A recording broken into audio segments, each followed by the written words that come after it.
All right. Okay. All right. Everything's good to go. Hey, everybody. What is up?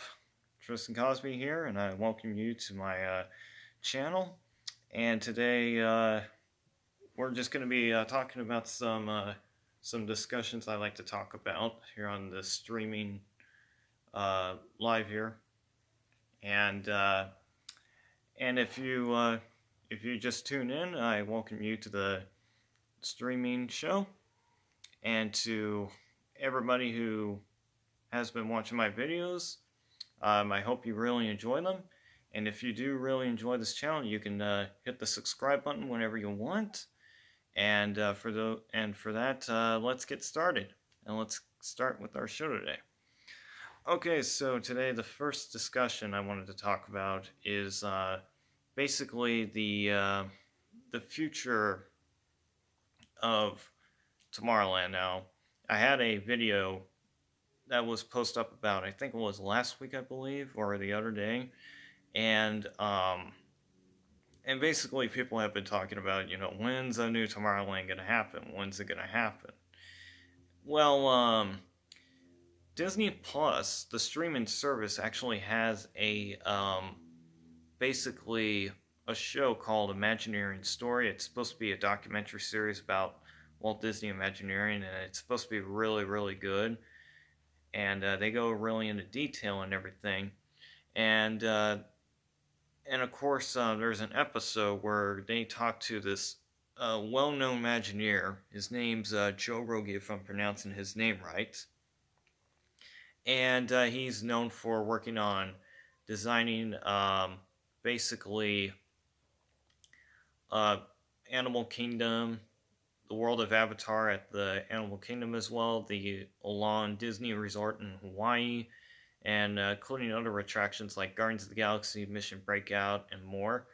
And they showed him in the wait, what was it? It was actually, they were actually showing him in the planning room. He was in the room where he's planning out a new Tomorrowland, so he's now basically assigned to work on redoing Tomorrowland at Disneyland. And it shows him a video where this was right after he was doing surveilling, actually I wouldn't say surveilling, was surveying Tomorrowland, because people had spotted a well-known Imagineer on the People Mover platform station where he was, surveilling and actually surveying the land. And then right after he was done doing that, it shows him of a 3D model of all the buildings that he surveyed in the land. And so he basically took one of the buildings off on the designing board, which that would be the Innovations building, to see what it looks like if you get rid of the Innovations building. So that really tells us that they're actually planning to demolish the Innovations building and replace it with another type of showroom building that they're going to probably place in Tomorrowland. And so I thought that was really interesting, and I first heard about that from Dave from Fresh Baked Disney, which a good shout out to him. I'm one of his subscribers, and really enjoy his channel so much. And he talked about it in one of his episodes on Fresh Bake, and I thought that was really interesting. And he was talking about that, of what that episode was really about and everything. And that really means that they're actually working on a new Tomorrowland that's on its way. And so we could be seeing Tomorrowland get a huge facelift within the next couple of years. I would say about 3 years, because in 2020... Hold on a second, guys. 1 second. Yes?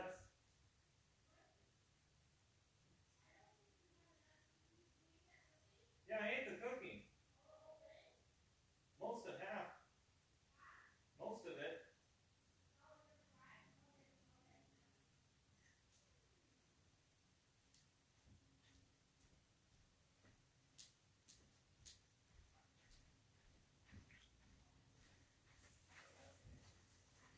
Sorry about that, guys. I was I was had to help someone out for a second, help my mom out for a bit. All right, so yeah, where was I? Oh yeah, Tomorrowland. So yeah, basically, that a new Tomorrowland is going to probably happen within the next about 3 years. And the reason why I say that because in 2021, Disney will be having their next D23 Expo, and which will be in about 2 years away now because they usually like skip a year, so they'll have it like every 2 years, and it's basically like Disney's own version of Comic Con, and so they do a panel presentation for different things like the movies, TV shows, and they also do one that's the big one that everybody looks for more than anything else. That is the Parks and Resorts panel presentation. And so people were kind of hoping they were going to announce it for this year's expo, but they didn't. So I was like thinking, they're actually working on it. Plus, Disney already spent $1 billion on Galaxy Edge, so it's better just to um, wait at least a while and give the Imagineers more time on some new ideas or what they could come up with for Tomorrowland instead of just like rushing it through or anything. So that really tells us that not only will see the Innoventions building being gone, that won't be like the only building that will be demolished. So I can really see like them demolishing like most of Tomorrowland, like the Star Tours show rebuilding, the Red Rockets Pizza Port building, Buzz Lightyear Ice Blaster building, and including the Tomorrowland Terrace restaurant if they ever decide to remove that as well, including the People Mover platform station and the track, because the only way you're going to get the People Mover back is you got to demolish the track and especially the platform station because we got Cal OSHA with its regulations and everything, so it's better just to start over from scratch. And and of course, many people always say they should just reinstall, but you can't really because of OSHA laws and everything. So it's better just to, if you want it back, you gotta have to start over from scratch, and that includes the show rebuilding because the tracks are inside, and so there's no way to just what other options they have besides just demolishing it. And so that's what I think that's what they're gonna have to really do when they basically give us a new People Mover if it ever happens, if we'll ever get one coming back to Disneyland. And so I really think that's what's going to happen in the near future, and I think it will happen sooner than later. And and I really think him and the other Imagineers are going to do a really good job of how they're going to fix Tomorrowland and how are they going to make these attractions look good and everything. And I don't know if we'll get the Tron Light Cycle Coaster, if we ever get that by any chance. So, who really knows if that ever happens, because, I think I have said this before in one of my videos that we probably could get it, but for me it's like it's so big. Even Dave from Fresh Baked Disney had a video about that too, saying that the problem with the Tron Light Cycle coaster putting it in Tomorrowland at Disneyland, it takes up most of the space, and it's like so big and huge, and it's and there's like not enough room. So and basically you're not going to get that amount of attractions you will able to get in Tomorrowland. So it's better just to give us something new besides getting another clone version of a Disney attraction from another existing theme park like Shanghai and uh, the Magic Kingdom. So I prefer something different, new, and that way they're like the same thing to each other. Because I kind of like to see all Disney like that, where they make it different and where it's not like the same thing, like same scenes or whatever in those rides. And I would prefer different scenes than just having the same thing from another theme park.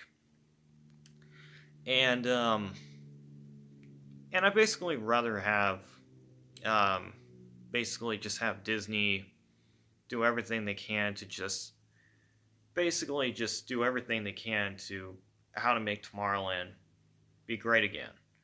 and that's what Disney's goal. That's what's Disney's goal right there to make at least Tomorrowland.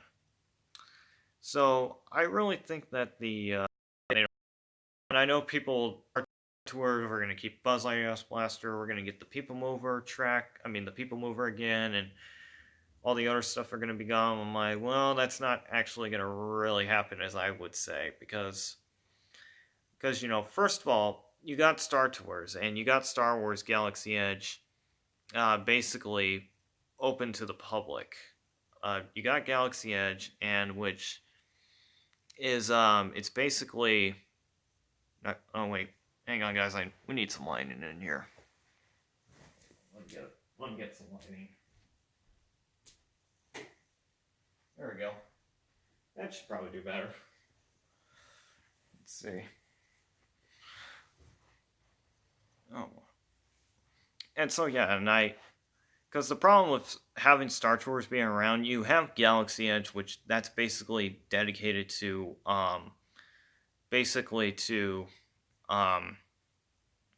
dedicated to Star Wars. So it's two. I mean, don't close Star Tours right now because I want Disney to make sure that they have their replacement already, because I don't want them to just close Star Tours and not put anything there. So I'd rather have them keep it for a while until they got their replacement dark ride. I'm fine, whatever is good, just as long as what their idea is and everything for the attraction. And for Buzz Lightyear's Blaster, that's going to be gone soon too, because I could really see them just turning it into something else, like maybe another dark ride. Because I think that's what Tomorrowland needs, is they need some dark rides. Tomorrowland is track for good for enough for the land, and Disney is basically good at making really good dark rides. And they really do. They know how to make really good dark rides. And speaking of that, they also they recently opened Rise of the Resistance last week at Walt Disney World, and it's been getting a lot of praises by fans, and it's been getting a lot of good reviews and everything. So, and I've been hearing it's the best ride ever, and that could be the future right there of how our rides are going to be like at Disneyland, like the dark rides. I think we'll see some trackless dark ride systems coming into our parks in the different theming areas like Fantasyland or Adventureland or Tomorrowland, but we couldn't get a trackless dark ride unless if they ever decide, hey, let's bring a trackless dark ride in Tomorrowland and see what it could be themed to in Tomorrowland, whether it's taking place in space or whatever. So, and for the architecture design of Tomorrowland, I think they're going to do like retro future, something like from the 1950s and 60s projections of the future, especially from like sci-fi movies like Metro Monopolis or whatever, that you see what the future really looks like and everything. I think that's what they'll probably do something like that if they're going to redo Tomorrowland, which I think they should do retro future just because it's timeless. And you don't have to worry about having the land being updated that much or anything, and have to do Tomorrowland all over again. So there you go.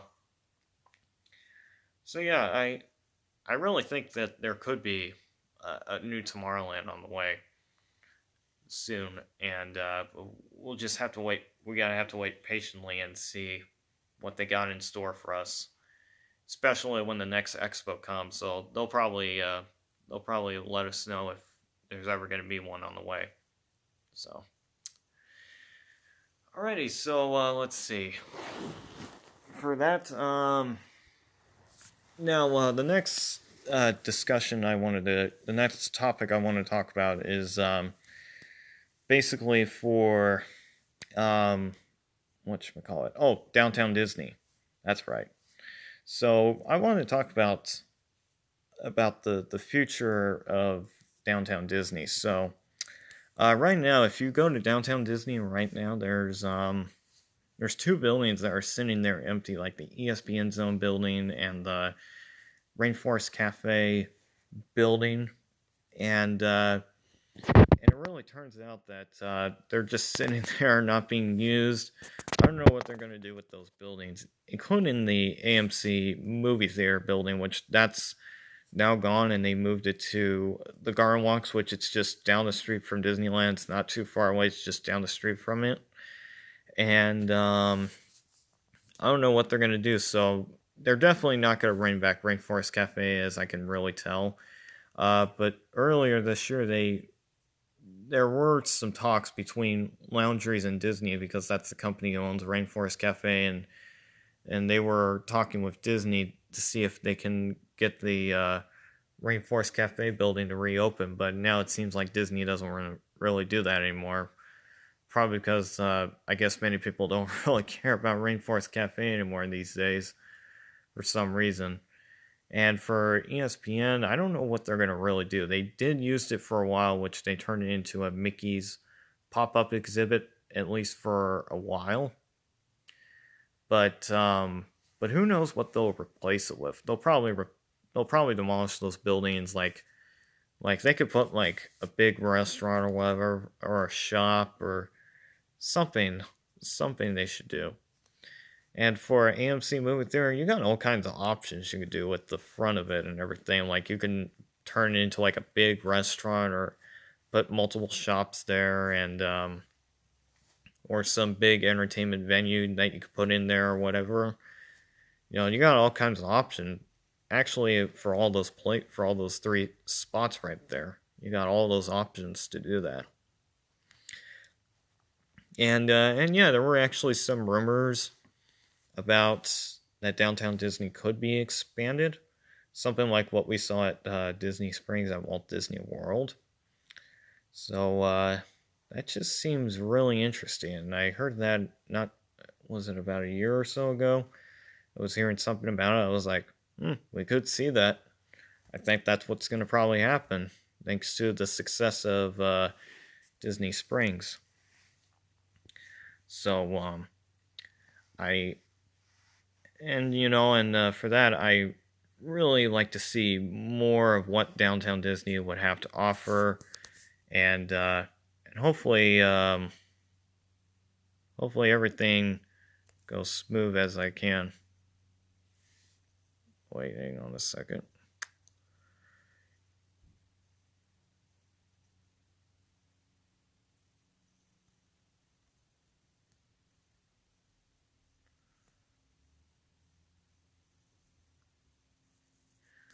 And so, yeah. All right. Wait, hang on a second, guys. Just checking something on my phone here. All right, here we go. We're back. Sorry about that. So yeah, anyway, and I really like to see what they got to offer for what's going to come new to Disneyland. I mean, not Disneyland, Downtown Disney. I like to see like more restaurants and more shops. I like to see what Disneyland has to really offer when it comes to new places they'll add on to the Downtown Disney area. And I like Downtown Disney a lot. I think it's a great place to hang out for like locals and people who are really into the stuff of what Downtown Disney really has to offer. And we could see an expansion. It could happen soon. Like, I could really see them do some little expansion to the area, like build a new shopping wing area or whatever they could put in there, and see if they have the room for it or not. And if they really do expand Downtown Disney, there's a parking lot called the Stitch parking lot, and basically it's a big area. It's pretty big, and it seems like you can just turn that into a new shopping area. Like, you could put all kinds of shops in there and some entertainment, and that's a lot of restaurants too to add in that area. So that would be a pretty big area to expand for Downtown Disney, and that's a lot. And I really think that's what they are probably doing, is maybe they'll just turn that area into a new area for Downtown Disney. So That would really be something cool. We could see that happen one day. If not, then I don't know. So yeah, and yeah, there's like other kinds of stuff that I would like to see at Downtown Disney. Like I wouldn't mind seeing like um, not just like more shops and more restaurants, but something like more entertainment. And I think that's what they need is more entertainment and more nightlife stuff to offer to at Downtown Disney. And I think that's what a lot of people want to see more at Downtown Disney. And I'm glad they actually add Splitsville, the bowling alley, and everything. And that's getting a lot of people to come in there. And I think we'll see more stuff like I don't know if we'll ever get the NBA experience because I heard that place is really neat inside. And unless somehow we get something different, like I don't know what could we get. Like I could imagine if they built like an NFL experience like what NBA is doing right now. And I mean that would be really cool because I'm a huge fan of the NFL football and like professional football a lot.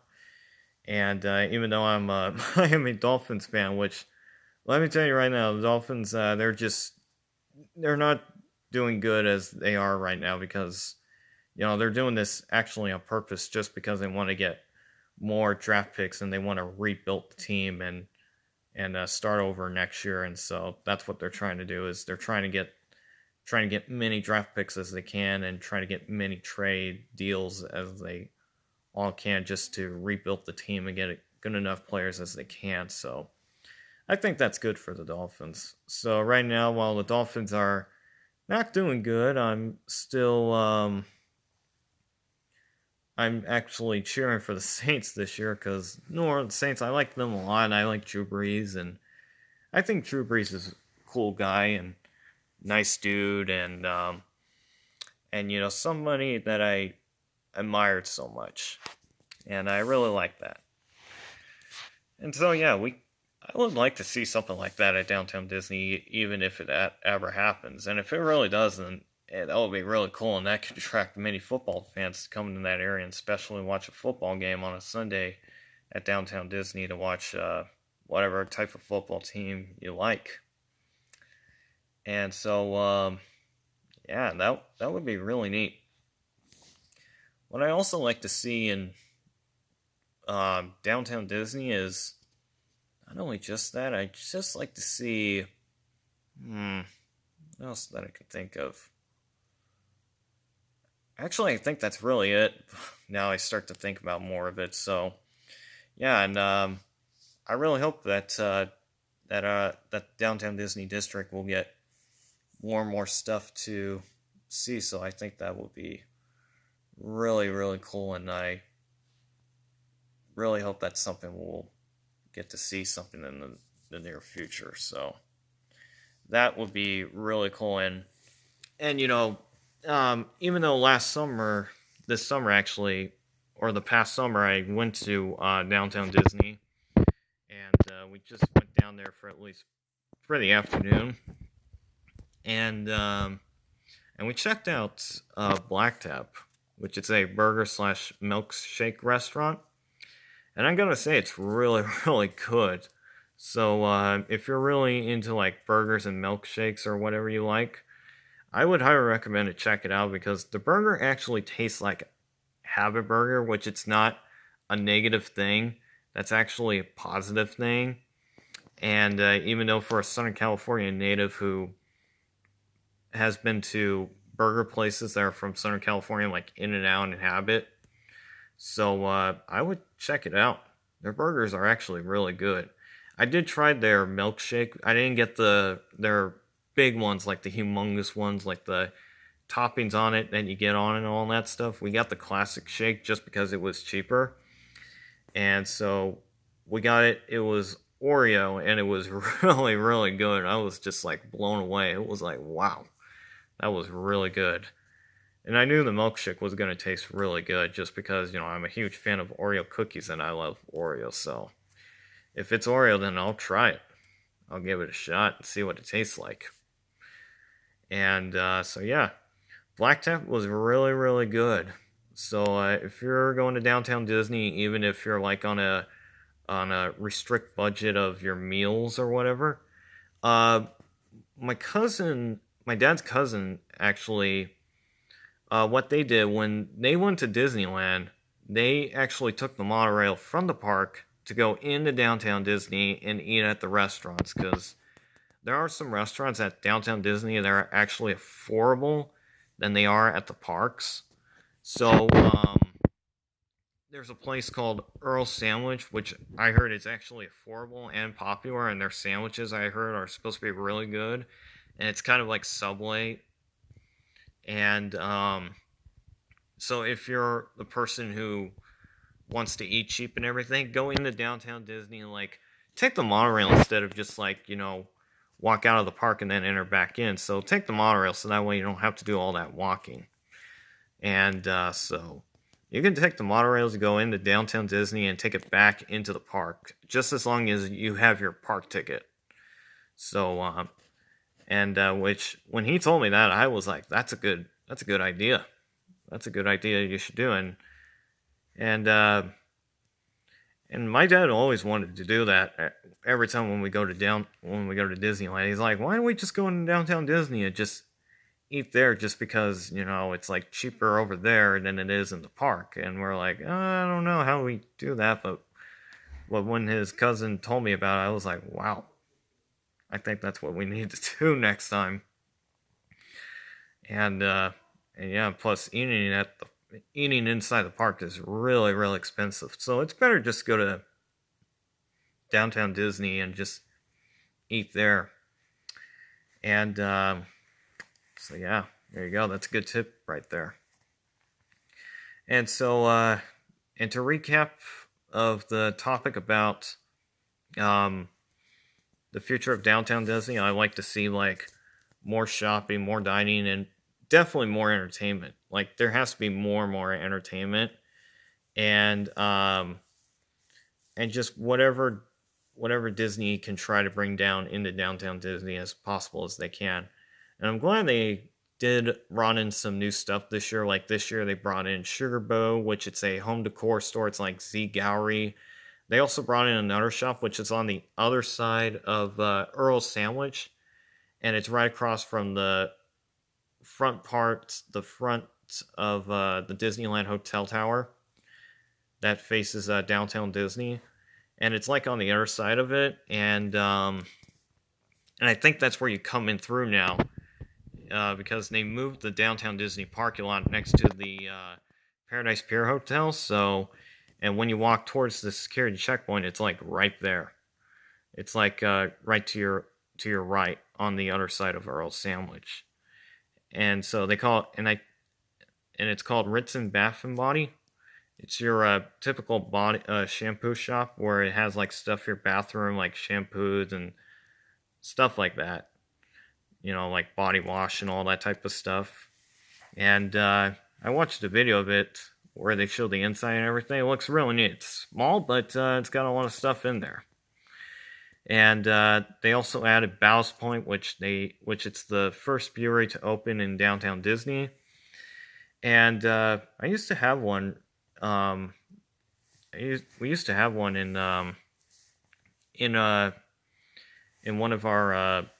We actually live near Temecula, and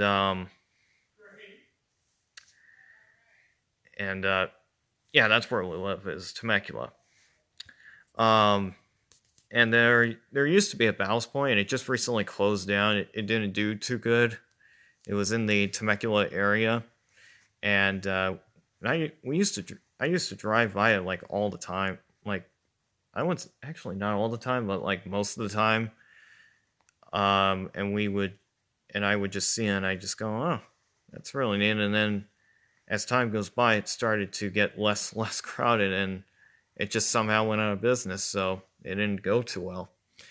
And I actually read bad reviews about it. It's been getting bad reviews. The Ballast Point at Downtown Disney, like it's got like a 3-star on Google, and I'm pretty sure it's got lower on Yelp. But not only it's just people go there just to drink, but they have food too and everything. And I heard their food's really nasty. And my dad actually been there before for their Christmas holiday party, and he said it was just terrible.